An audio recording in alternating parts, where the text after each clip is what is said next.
Marami-rami na rin po yung napag-usapan natin sa Genesis 1 and 2. We talk about yung story of creation.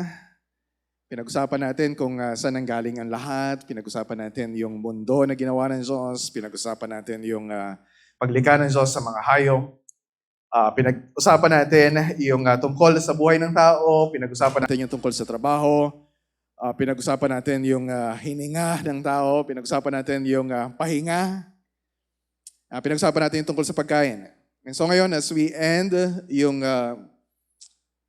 chapter 2, and then bago tayo pumasok sa chapter 3, pag-usapan natin yung tungkol sa lalaki, paano nagkaroon ng babae, paano nagsimula yung pag-aasawa, yung kasal.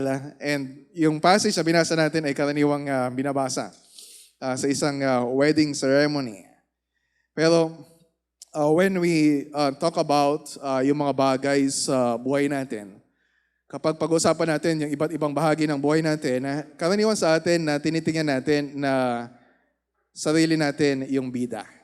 Siyempre, we feel na tayo ang main character sa pelikula ng buhay natin. Sabihin natin, siyempre, buhay ko to pamilya ko to, bahay ko to, trabaho ko to, desisyon ko to, pangarap ko to. So, it's common for everyone, kahit sa mga maliliit na bata, na sila yung sentro ng kanilang mundo. Pero alam natin na doon tayo nagkakamali. Kasi kapag tayo yung main character ng buhay natin, kung ano yung maayos, nagugulo, kung ano yung buo, nasisira, kung ano yung kumpleto na, ay lalo pa nagkakaroon ng kulang. Of course, makita natin na yun yung tragedy na nangyari sa chapter 3. But we're getting ahead sa next week pa natin pag-aaralan yung chapter 3. Kaya mahalaga na ilang Sundays yung inalaan natin sa pag-aaral ng first 2 chapters para makorek yung tendency natin na magbida-bidahan sa buhay natin. Okay? Sabihin niyo sa katabi ninyo, huwag kang magbida-bidahan.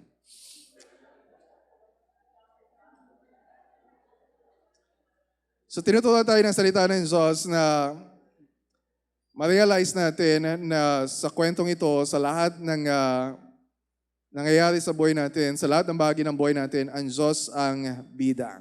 At kapag hinahayaan natin na ang Diyos yung maging sentro ng buhay natin, doon na ayos kung ano yung sira. Doon na nagkakaroon ng kahulugan kung ano yung parang meaningless. Doon nagkakaroon ng liwanag, yung parang madilim.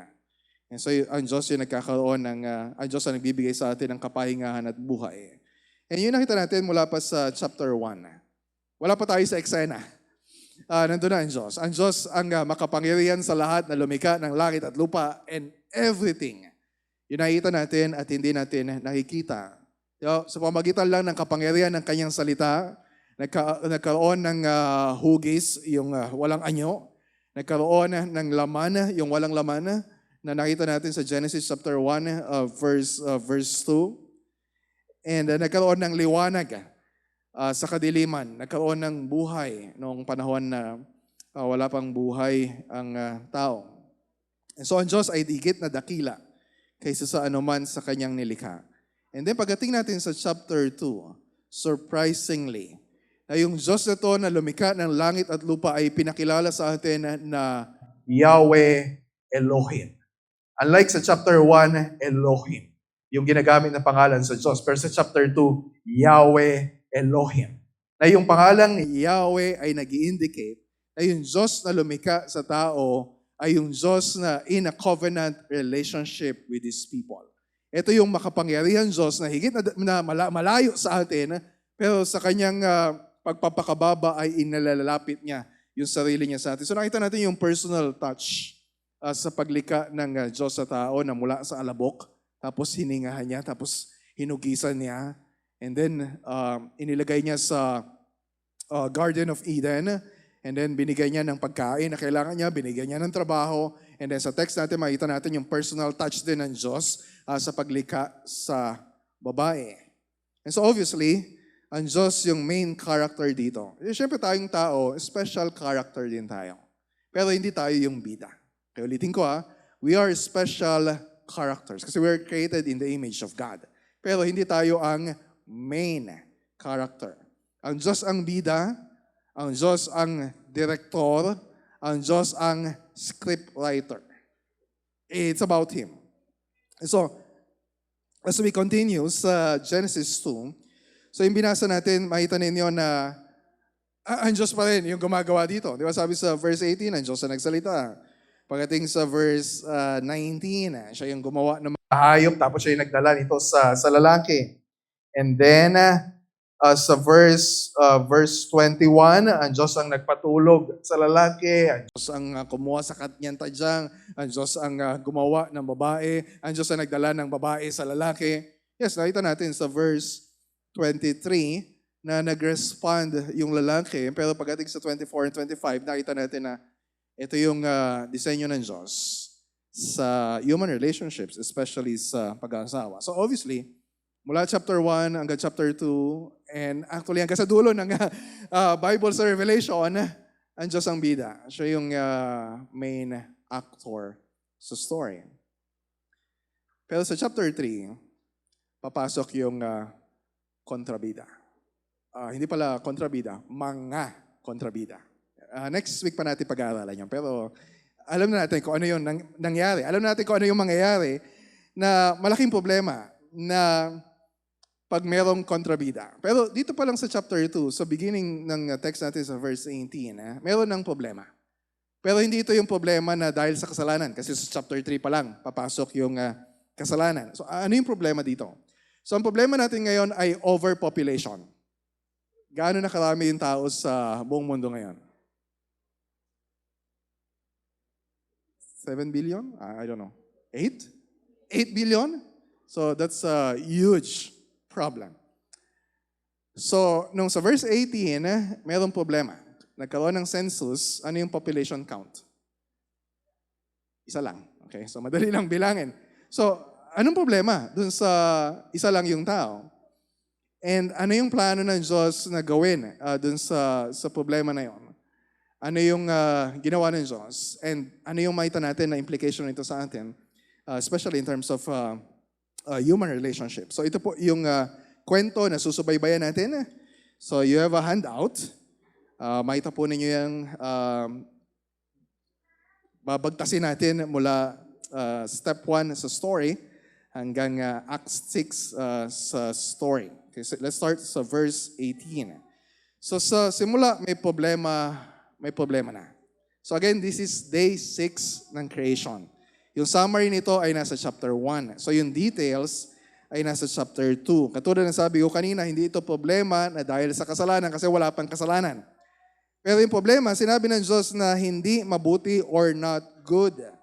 Look at verse 18. Then Yahweh God said. Ang Diyos yung nagsabi. Kapag ang Diyos yung nagsasalita, na subaybayan na natin sa mula pa sa chapter 1. Nagsalita ang Diyos, nagkaroon ng liwanag, nang nakita ng Diyos ang liwanag, anong sabi niya? Good.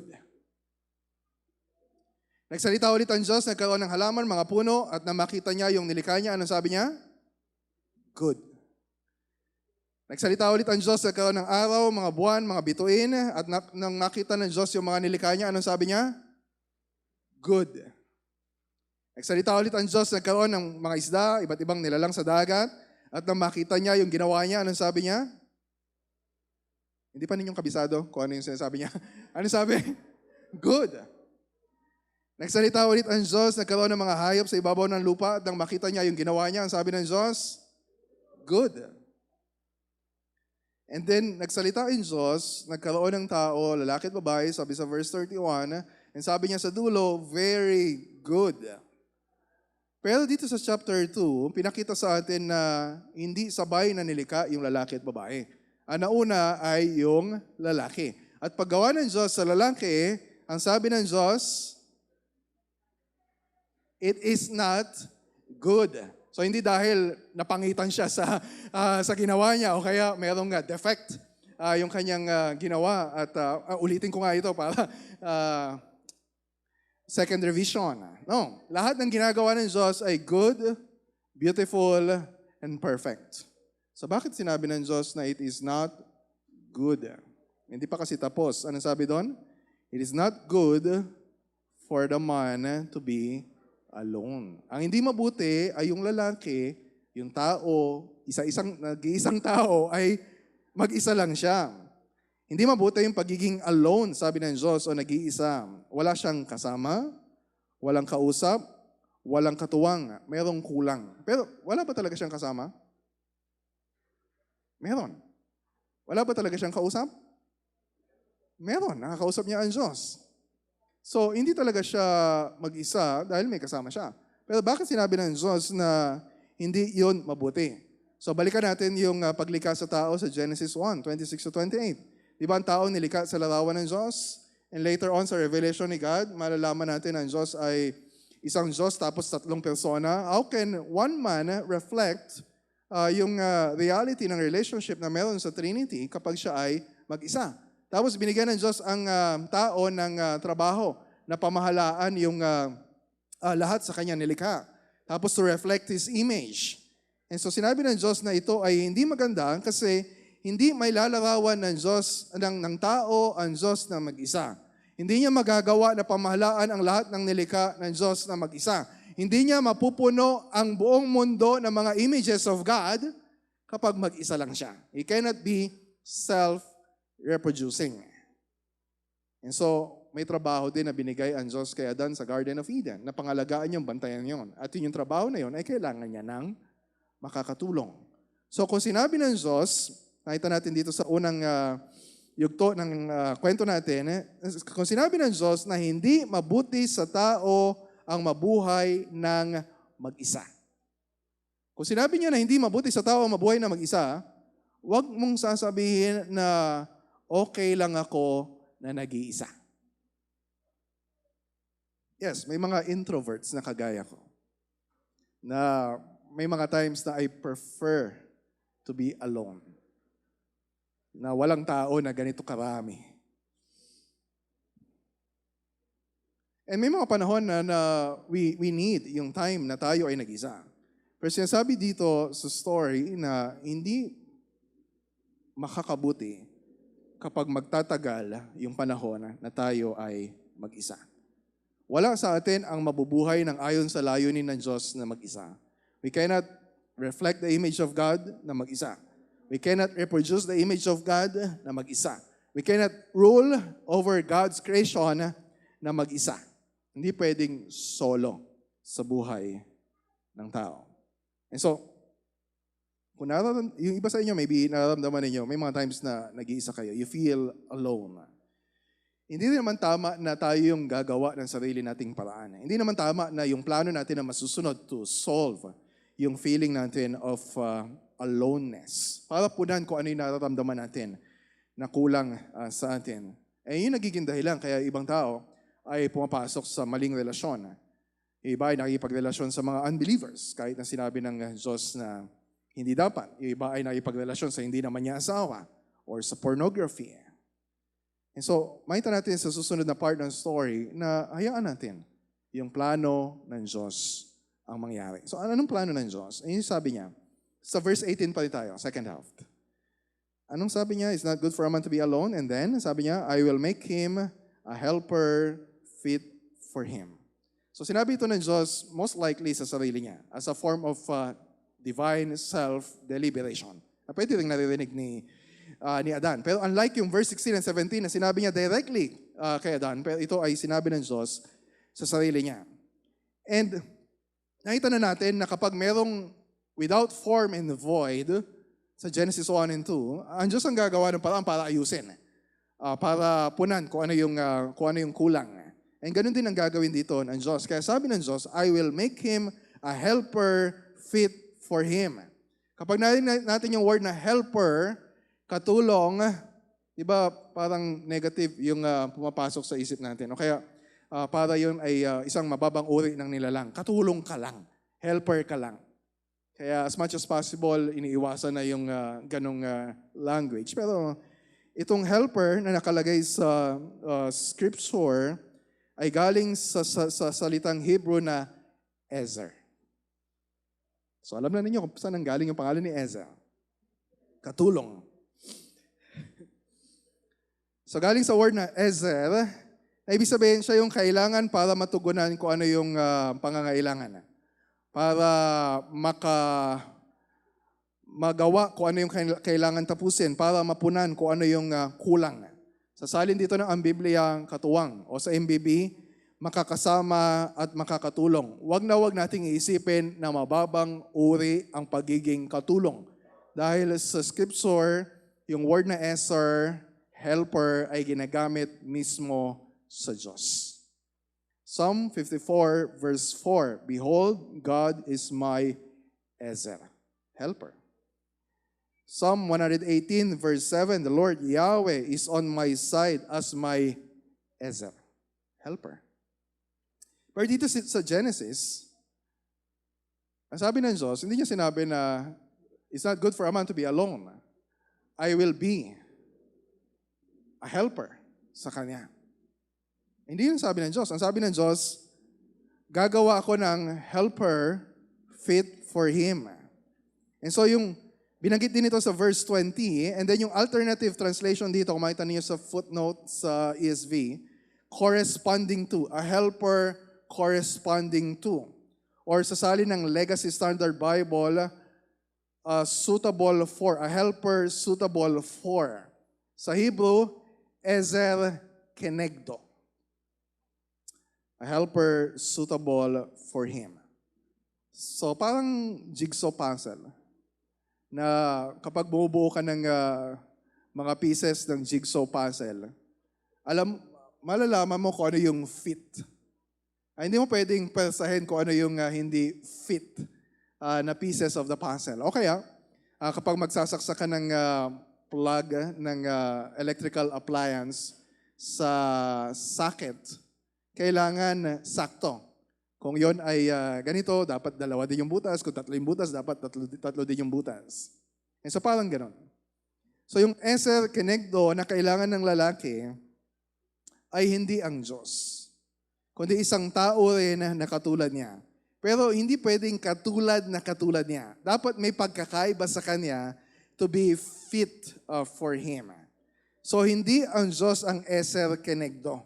Kasi sa plano ng Diyos, kailangan ng tao na makakasama niya, makakatulong niya para sambahin ng Diyos.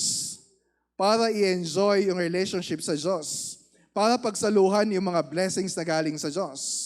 So kailangan niya ng another image bearer para mangyari yun. So ito yung plano ng Diyos na gawin. Bibigyan ng Diyos ang tao ng kasama sa buhay. Kasama sa buhay. And ang Diyos yung magbibigay ng lahat. Ang Diyos din ang magbibigay ng kailangan nating kasama sa buhay para hindi tayo nag-iisa. That's also God's plan for all of us.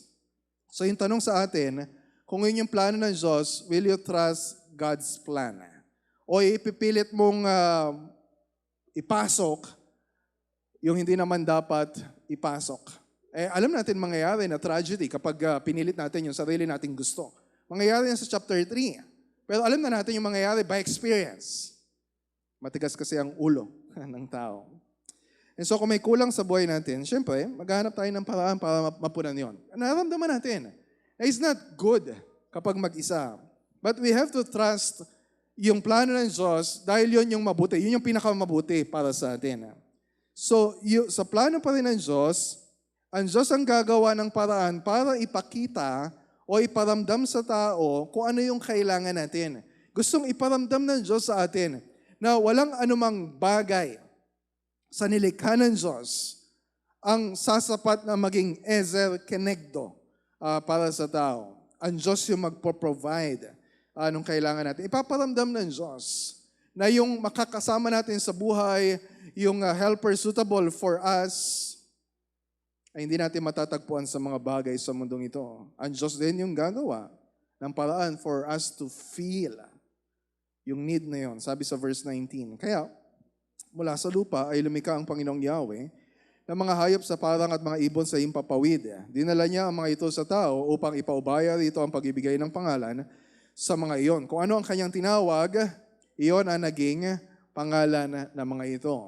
So sasabihin ng iba, gumawa ang Diyos ng mga panibagong hayop, or possibly, sinasabi lang na bago yung tao, gumawa na ang Diyos ng mga hayop, na kung ang tao ay mula sa alabok, yung mga hayop na dinala ng Diyos ay mula din sa lupa. Pero malinaw dito na ang hayop ay hindi katulad ng tao.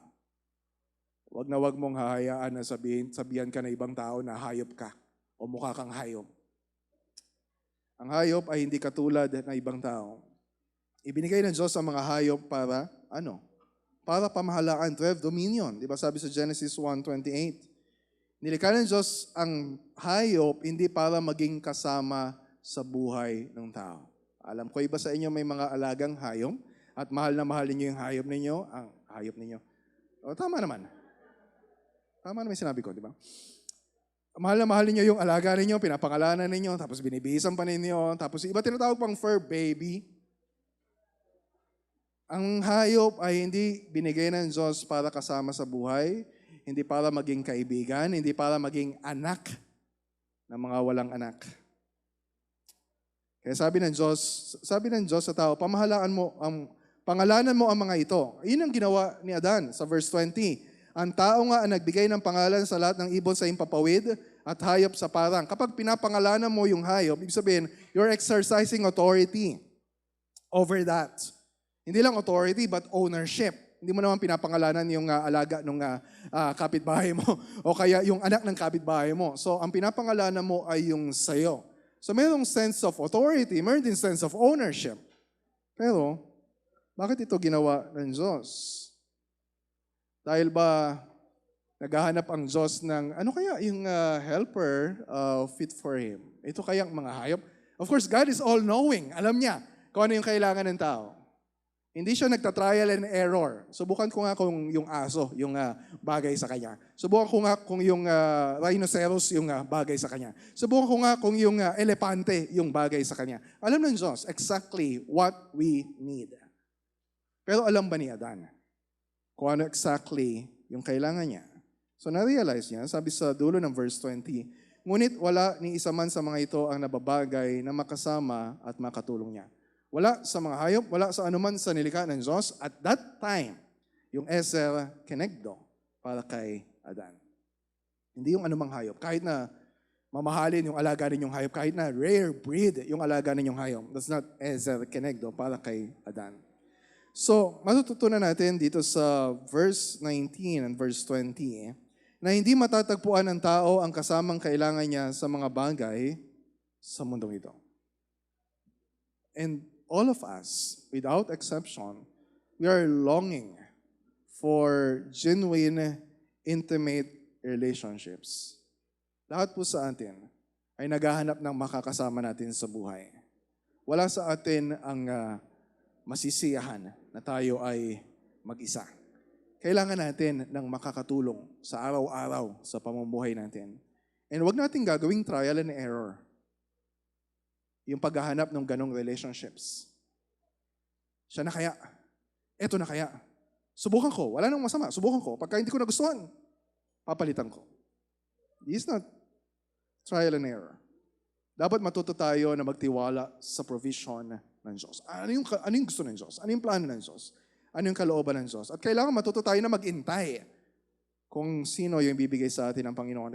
Huwag nating pipilitin yung hindi pwede. Pag sinabi ng Diyos na hindi pwede, hindi pwede. So ito na. Dinala na ng Panginoon sa verse 21 and verse 22, yung Ezer Kenegdo para kay Adan. Ito na yung high point ng story. Nang ma-realize ni Adan na ito yung na meron siyang kailangan, na merong kulang sa kanya, ang Diyos ang gumawa ng paraan para punan yung pagkukulang na yon, yung missing piece of the puzzle. At syempre, ang Diyos pa rin yung main character. Siya pa rin yung main actor. Wala namang contribution si Adan dito. Meron siguro yung tadyang na kinuha sa kanya ng Diyos. So ang ginawa ng Diyos, 4 na hakbang. Unang hakbang, verse 21. Kaya't pinatulog ng Panginoong Yahweh ang tao. Si Adan, pinatulog niya ng mahimbing. Parang sinaksakan ng anesthesia. Para hindi niya mararamdaman yung gagawin sa kanya ng Diyos. Para wala din siyang participation. Alam niya na lahat ito ay gawa ng Diyos. Bigay ng Diyos para sa kanya. Pangalawang hakbang, verse 21 pa rin. Samantalang nahihimbing, kinuha ng Diyos yung isang tadyang o rib kay Adan at pinaghilom ang laman sa tapat niyon. Just try to imagine God as an expert surgeon. And he is an expert surgeon. Na binutasan niya yung tagiliran ni Adan. Hindi siya nagigising. Binuksan yung balat, yung laman, kinuha isa sa kanyang tadyang. And then pagkakuha ay tinakpan niya ulit yung binutas kay Adan. Saan galing yung, alam natin na babae, yung gagawin ng Diyos mula sa tadyang? Saan galing yung mga babae? Sa tadyang ni Adan. So hindi ito justification para sa mga lalaki na maliitin yung mga babae at sabihin, katulong ka lang. Galing ka sa tadyang ko. Mga babae pwedeng sumagot, ikaw nga, galing ka sa alabok, alikabok. Okay, hindi ko kayo binibigyan ng script na sasabihin ninyo. Ang point dito ay, ito yung Ezer Kenegdo na bigay ng Diyos. Ito yung suitable partner. Ito yung nababagay na makakasama, makakatulong niya sa buhay. Dahil yung babae na yon ay nakakabit sa kanya. Galing sa kanya mismo, galing sa kanyang laman mismo. Sabi ni Matthew Henry sa kanyang commentary, hindi kinuha si Eva mula sa ulo ni Adan para pangibabawan niya yung lalaki. Nimula sa kanyang mga paa para tapakan niya. Kundi mula sa kanyang tagiliran upang maging kapantay niya. Sa ilalim ng kanyang braso upang ingatan niya. At malapit sa kanyang puso upang mahalin niya. Yun yung script na sasabihin ninyo. Sa ikatlong hakbang, verse 22, ang tadyang na ito ay ano ginawa ng Diyos? Ginawa niyang isang babae.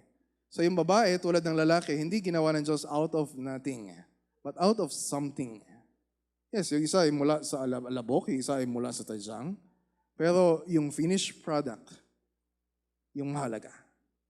At yung ginawa ng Diyos, yung mga babae, yung mga nanay, Happy Mother's Day, you are fearfully and wonderfully made. You are beautifully made by God. Hindi lang dahil Mother's Day ngayon, kundi dahil yun yung sinasabi ng salita ng Diyos. Maganda ang lahat ng gawa ng Diyos. It's beautiful. It's perfect. And so ano ginawa ng Diyos? Yung kaapat na hakbang, verse 22 pa rin. At yung babae na ginawa ng Diyos ay dinala niya sa lalaki. Ito yung regalo ng Diyos. Sinasabi ng Diyos na ito yung regalo ko para sa iyo. You just try to imagine sa isang kasalan, yung isang tatay na akay-akay yung kanyang anak na babae, tapos ibibigay doon sa lalaki na mapapangasawa niya. And this is what God is doing sa unang kasalan sa Genesis 2, na siya yung ama na dinadala yung babae para mapangasawa ng lalaki. Babae para sa lalaki. Hindi hayop para sa lalaki. Hindi isa pang lalaki para sa lalaki. Hindi isang lalaki na gusto maging babae. Hindi isang babae na pinapanood lang sa internet, kundi isang babae na binibigay ng Diyos para mapangasawa niya. Asawa na bigay ng Diyos. And so ano matututunan natin sa bahaging ito ng story? Ibinigay ng Diyos ang babae sa lalaki para makasama niya. Bigay ng Diyos, regalo ng Diyos.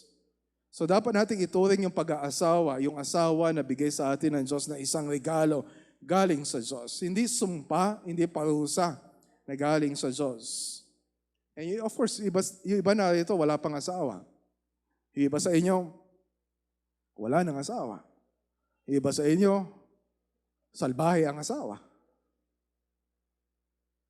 Andun yung longing for a perfect partner. And that longing, it's a good desire. Yun din ay regalo na galing sa Diyos. And so, hindi lang asawa. We have to realize na ito yung story na yung isang tao nagkaroon ng kasamang tao. Now, of course, ultimately, ina-express sa pag-aasawa. Pero, sino mang tao na bigay sa atin ng Diyos, kung meron kayong nanay, kung meron kayong tatay, kung meron kayong anak, kung meron kayong kapatid, kung meron kayong asawa, syempre, and then, kung meron kayong mga kasama sa church, yan ay regalo ng Diyos. Not exactly yung Ezer Kenegdo, but that's a gift from God. And that's a good gift from God na hindi ka mag-isa. So yung tanong, may bigay ang Diyos, paano natin tatanggapin yung bigay ng Diyos? Paano tinanggap ni Adan yung bigay ng Diyos? Paano siya nag-react? Di ba, pinatulog siya ng Diyos, tapos nagising na siya. Tapos nakita niya yung babae na dala-dala ng Diyos sa kanya. Paano siya nag-react?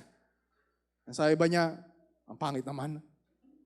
Lord, pwede bang ditokehin mo yung ginawa mo? Pwede bang palitan mo ng iba? Okay, patulugin mo ako ulit. Gawa ka ulit ng bago. No, paano siya nag-react? Tuwan-tuwa siya. Tuwan-tuwa siya sa nakita niya. Tuwan-tuwa siya sa bigay ng Diyos. Napaawit siya sa tuwa. This is the first song. First love song in history. Sabi ng lalaki, si Adan, sa wakas na ito na, ang isang tulad ko, laman ng aking laman, buto ng aking buto, babae ang itatawag sa kanya sapagkat lalaki siya'y kinuha. Sa lalaki siya'y kinuha. Babae, galing sa Hebrew na isha. Lalaki, galing sa Hebrew na isha, ish. And na-realize niya na ito yung sagot ng Diyos sa dalangin niya. Ito yung katugunan ng Diyos para punan yung kulang sa kanya. Ito yung expression ng kanyang joy. And yung pagpupuri niya dahil sa kabutihan ng Diyos. Ito yung pasasalamat niya dahil sa regalo ng Diyos. And sabihin niya sa babae na, bone of my bones, flesh of my flesh. Ito yung pag-acknowledge na, ito yung kailangan ko. Ito yung katulad ko, pero ito yung iba din sa akin. Ito yung kailangan ko para makasama ko sa buhay, para makatuwang ko sa buhay. This is my Ezer Kenegdo. So yung lalaki nagpangalan sa babae. Yung lalaki din nagpangalan sa mga hayop. Sabi ko kanina, to indicate authority and ownership. Pero hindi dapat na ituring ng mga lalaki na yung authority nila sa mga babae is in such a way na parang mga hayop to dominate or to have dominion over. Dahil ang lalaki at babae, sabi sa Genesis 1, ay nilikha sa larawan ng Diyos at magkasama sila, magkatulong sila to have dominion over God's creation. So complementary, magkatugma, magkatuwang sa buhay. So anong tugon ni Adan? Tinanggap ng lalaki ang mabuting regalo ng Diyos. Tinanggap. Hindi itinaboy. Minahal, inalagaan. Hindi inabuso. Hindi pinabayaan. And we are all responsible sa mga ibibigay ng Diyos sa atin na kasama sa buhay. Paano natin tatanggapin? How do we respond sa bigay sa atin ng Diyos? Asawa man yan, your parents, your children, or yung kasama natin sa church. Ang response ba natin, the way we act sa relationships na bigay sa atin ng Diyos, ayon ba yun sa gusto ng Diyos? Just try to evaluate. The way you treat your husband or your wife, the way you treat your parents, mga bata, the way you treat your mothers, the way you treat your children, the way you treat your brothers and sisters in Christ, ayon ba yan sa gusto ng Diyos? So it's just your personal preference. Kaya mahalaga na makita natin sa last two verses na pinapahayag dito ng salita ng Diyos ang magandang disenyo ng Diyos sa pag-aasawa. Magandang disenyo ng Diyos sa pag-aasawa. So pagdating sa verse 24, merong break dun sa story na ipipick up lang dun sa verse 25. Kasi meron ng tungkol sa nanay at tatay. Wala pa namang nanay at tatay noong panahon ni Adan at ni Eva. So si Moises sa sumulat nito ay nagpo-provide ng commentary or a theological explanation tungkol sa disenyo ng Diyos. Hindi lang kay Adan at kay Eva, kundi sa mga susunod na mag-asawa. Ano yung disenyo ng Diyos? Sabi sa verse 24, therefore, a man shall leave his father and his mother and hold fast to his wife, and they shall become one flesh. Again, very familiar passage kasi naririnig natin sa mga kasalan. Binanggit din ito ng Panginoong Hesus sa Matthew 19 verse 5 nung siya ay tinatanong kung bakit pinapahintulot sa kautusan ni Moises. Yung divorce, sinabi ng Diyos. Yung ni Christ, yung design ng Diyos para sa lifelong commitment na mag-asawa, quoting yung passage natin. And then, binanggit ito ni Apostle Paul nung dinidiscuss niya kung ano yung responsibility ng lalaki sa babae, babae sa lalaki, sa marriage relationship sa Ephesians chapter 5, verse 31. So dahil ang Diyos ang lumikha sa lalaki, dahil ang Diyos ang lumikha sa babae, dahil ang Diyos ang lumikha sa relasyon ng lalaki at babae sa isang marriage relationship, this is not our own idea. Ibig sabihin, ang Diyos ang masusunod. There's no way na tayo ang masusunod sa marriage. So ano yung disenyo? Ano yung magandang disenyo ng Diyos sa pag-aasawa? Ano yung unang binanggit? A man shall leave his father and mother. Merong iiwanan. Of course, in most cases, hindi naman ito literal. Dahil sa culture nila, hindi yung lalaki yung umaalis sa bahay ng kanyang magulang. Babae, umaalis para sumama dun sa babae. So ang point nito, not just physical separation, ang point nito ay a change of relationship. Na yung mga bata, hanggat nasa pangangalaga kayo ng inyong nanay at tatay, ibig sabihin, ang pinakamahalagang relasyon na meron kayo is your relationship with your parents. Sa oras na kayo ay mag-asawa. Mag-asawa, hindi yung kahit may boyfriend kayo, may girlfriend, hindi pa rin yun yung pinakamahalagang relationship sa inyo. Kapag nag-asawa na, nagkakaroon ng shift or transfer of devotion and allegiance sa relationship, hindi na sa parents, kundi sa asawa. So yung asawa, ang pinakamahalagang relasyon para sa tao. Of course, we're talking about human relationships. Pangalawa, a man shall leave his father and mother and hold fast to his wife. Hold fast. Sa ibang translation, cleave or cling or stick. Parang glue. Parang mighty bond. Na kapag pinagdikit mo yung dalawang bagay ay hindi mo mapaghihiwalay. O kapag pinaghiwalay mo, masisira. So parang glue na nakadikit, nakakapit, hindi mapaghihiwalay. Kaya mahalaga yung public covenant commitment sa isang kasal. Na hindi yung magdidesisyon lang kayo na magsama na tayo kahit walang kasal. Kaya hindi rin sang-ayon sa disenyo ng Diyos ang paghihiwalay ng mag-aasawa. Kaya matapos banggitin ni Christ in Genesis 2:24, sa Matthew 19, ang sabi niya, hindi na sila dalawa, kundi iisa, one flesh. Ang sinamang pinagsama ng Diyos ay huwag paghiwalayin ng tao. Huwag paghiwalayin ng gobyerno. Huwag paghiwalayin ng mga anak. Huwag paghiwalayin ng trabaho. Huwag paghiwalayin ng ministry. Ang Diyos ang nag-join sa atin together sa marriage. Hindi tao, hindi yung government, hindi yung pastor, kundi ang Diyos. Hindi dapat paghiwalayin. Pangatlo, ganito yung reality ng marriage relationship at ganito dapat yung maging goal sa pagsasama ng mag-asawa. And they shall become one flesh. Kapag kinasal kayo, one flesh na. It's a reality. Pero we must live every day to make that reality a personal experience. Na we are growing. There's an emotional bond na meron tayo sa isa't isa. Merong physical, merong sexual, merong emotional, merong spiritual intimacy. Merong faithfulness sa covenant vows. Merong pagkakasundo, merong pagtutulungan.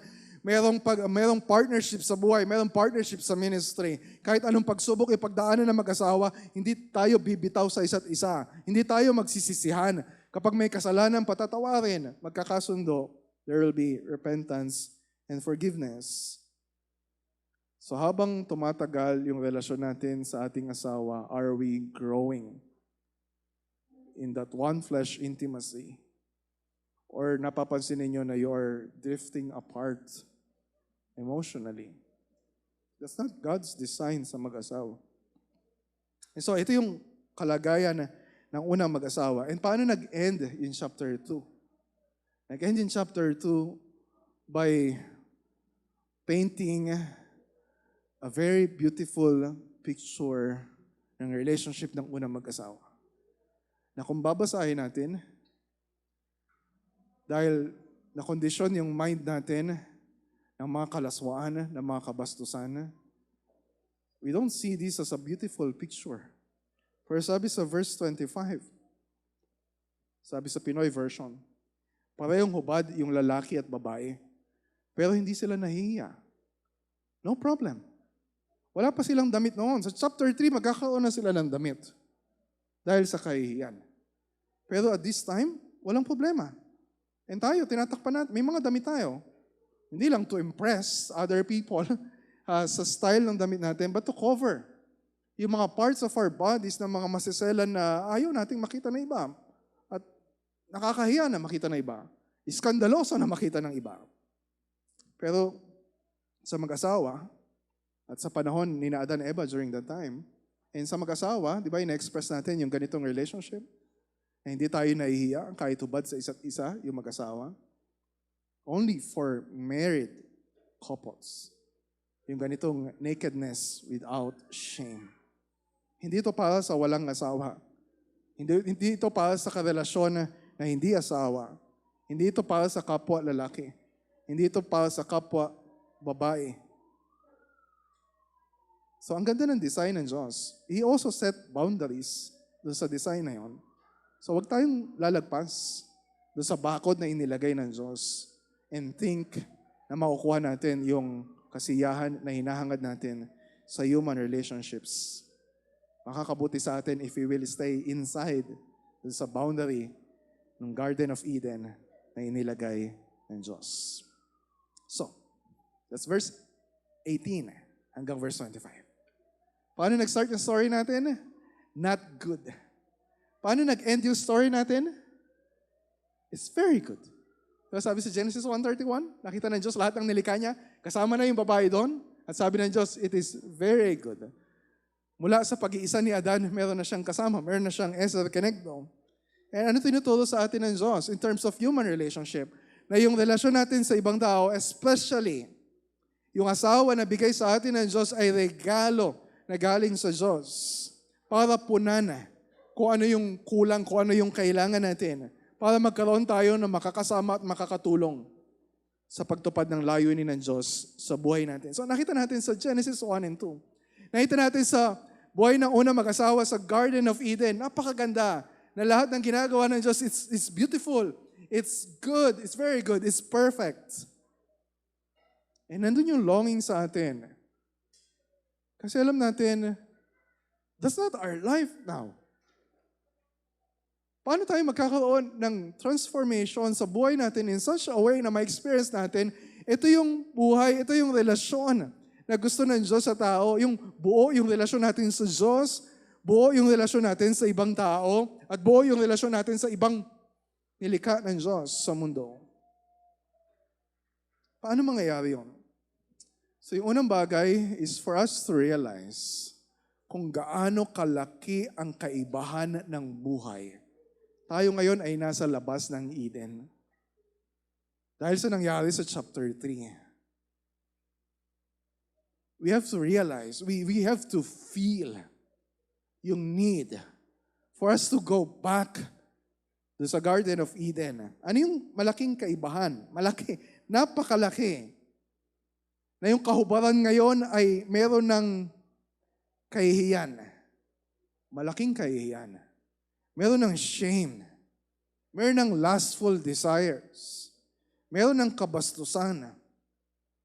Yung relasyon na mag-asawa, meron na naghihiwalay. Meron ng away. Meron hindi nagkakasundo. Meron ipinagpapalit yung asawa sa iba. There's so much unfaithfulness. Yung lalaki naghahanap ng kapwa lalaki. Yung babae naghahanap ng kapwa babae. Distorting God's beautiful design. Ipinipilit natin kung ano yung hindi para sa atin. We don't trust na na yung plano ng Diyos, yung provision ng Diyos for us is good for us. So paano tayo ngayon makakabalik sa klase ng buhay sa loob ng Eden? Anong kailangan nating gawin? Wala tayong magagawa. Wala tayong magagawa sa sarili natin. Kung nakita natin sa story ng Genesis 1 and 2, na everything is by divine initiative. Yung provision ng Diyos sa lalaki na isang babae, that's God's work. So ibig sabihin, ngayong tayo ay nasa labas ng Eden, wala tayong magagawa para solusyonan yung problema natin, para makabalik tayo sa loob ng Eden. Para masolusyonan yung kalungkutan na meron tayo, para masolusyonan yung kahihiyan na meron tayo, para masolusyonan yung kasalanan na naghihiwalay sa atin sa Diyos at sa bawat isa. There's nothing we can do to fix this problem. Pero kung ang Diyos ang gagawa, everything na ginagawa niya is good, perfect, and beautiful. Makakaasa tayo na yun yung mangyayari. At paano sinilusyonan ng Diyos yung buhay natin outside of Eden para maibalik tayo sa loob ng Eden? Pinadala niya ang Panginoong Yesus. Di ba kala ko ba yung Ezer Connect doon na kailangan natin ay yung tao din na katulad natin? Exactly. That's why nung dumating ang Diyos, siya ay naging tao. Sabi ni Apostle John sa 1 John 1:2, siya ay narinig, nakita, napagmasdan, nahawakan. Nakasama ng tao ang Diyos na nahahawakan, nakakasama. And so nananawagan si Jesus sa lahat sa atin na sumunod sa Kanya. Sabi niya, yung relasyon natin sa Kanya, yung pagsunod natin sa Kanya, higit sa anumang relasyon na meron tayo sa mundo. Kailangang iwanan natin yung magulang natin, kailangang iwanan natin yung mga mahal natin sa buhay in terms of yung heart affection na dapat para lamang kay Kristo. Na parang hatred in comparison yung pag-ibig kay Kristo. To follow Christ is to abide in Christ. Na nakakabit sa Kanya. Yung bang ma-realize natin na kung wala si Kristo, hindi lang basta wala tayong kasama. Diba sabi niya, abide in me, for apart from me, you can do nothing. Wala tayong magagawa. Hindi natin magagawa yung pinapagawa ng Diyos sa atin to reflect His image. We cannot live yung life we are supposed to live. Kaya namatay si Kristo para solusyonan yung kasalanan na naghihiwalay sa atin sa Diyos at sa isa't isa. Para solusyonan yung kahubaran natin, yung ating kahihiyan. Kaya muling nabuhay si Kristo para ibigay yung bagong buhay sa atin para magkaroon tayo ng makakasama. To be in union with Christ. That's the great blessing of the gospel. Tayo ay naipagkaisa kay Kristo. If you are in Christ, hindi ka mag-isa. Kahit wala kang asawa, huwag mong sasabihin na ikaw ay nag-iisa. Dahil ikaw ay ipinagkaisa kay Kristo. You are in union with Christ. Your union with Christ ay higit pa sa union na meron ang mag-asawa. Kaya nga tinawag ang church na the bride of Christ. Diba kaya sabi ni Paul sa Ephesians chapter 5, pagkatapos yung talakayin tungkol sa relasyon ng mag-asawa, tapos sinabi niya, this mystery is profound. And then sabi niya, yung hiwaga na tinutukoy niya sa verse 32, ay tumutukoy sa kaugnayan ni Kristo sa iglesia. Sa plano ng Diyos, yung kwento ng Genesis 2, yung kwento ng pag-ibigay ng babae sa lalaki, yung kwento ng pag-aasawa, ay sinadya ng Diyos na maging salamin, maging anino, ng pinakamalaking reality, yung pinaka-substance, yung pinakahigit sa anumang relationship na kailangan natin. To be in union with Christ. The church is the bride of Christ. The church is also the body of Christ. Di ba si Eva ay mula sa katawan ni Adan, one flesh, yung union na mag-asawa. And sabi din ni Paul, sa Ephesians 5:30, tayo ngay mga bahagi ng kanyang katawan. We are in one flesh, union with Christ. That's a reality. And most of us, we don't feel to be true. Kaya naghahanap tayo. Naghahanap tayo na makasasapat sa atin. And we're looking in all the wrong places. And we don't realize na sa pagbabalik ng Panginoong Hesus, Di ba iniisip lang natin na yon ay inaabangan natin na darating ang Panginoong Yesus. When you look at Revelation chapter 21, different picture yung makikita natin. Na yung bumababa mula sa langit, sabi sa verse 2, ay yung bagong Jerusalem. Ay yung babae na ikakasal kay Kristo. Na ang Diyos para siyang ama, na dala-dala yung bride, na sabi sa verse 2, nakabihis, nakahanda sa pagsalubong sa kanyang mapapangasawa. Magandang maganda. And this is the church. Kahit sa dami ng kulubot, dami ng kapintasan na meron ang church ngayon, one day, sabi sa Ephesians 5:27, walang anumang dungis ni kulubot man, banal at walang anumang kapintasan. Akay-akay ng Diyos, dala-dala kay Kristo. Ang sasabihin ng Diyos kay Kristo, ito ang iyong eser kenegdo. Ang sasabihin ni Kristo kapag nakita yung church, and we who are in Christ belong to the church, sasabihin niya, bone of my bones, flesh of my flesh. And our honeymoon with Christ, from that day on, will never end. And sa araw na yon, wala ka nang mararamdamang kakulangan. Wala ka nang mararamdaman na kalungkutan. Wala ka nang mararamdaman na sakit. Dahil sa mga broken relationships na meron ka ngayon. If you are in Christ.